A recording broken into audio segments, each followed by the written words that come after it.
Myth of servant leadership. I do not like the phrase. It gets manipulated to mean something that is actually very, very damaging. Okay. And here's what I mean.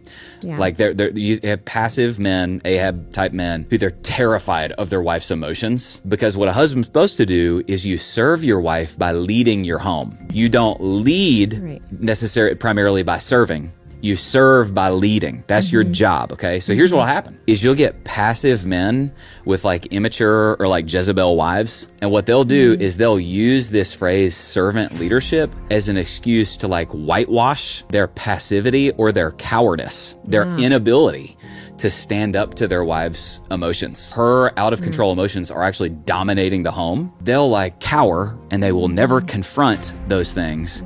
And then they'll whitewash it by calling it, well, I'm a servant leader. Anytime she's really upset, I just do whatever I can to bless her and make her feel better. So here's what happened is she's like a fit throwing, she's immature, she's childish, she's selfish. And by the way, can men be all those things?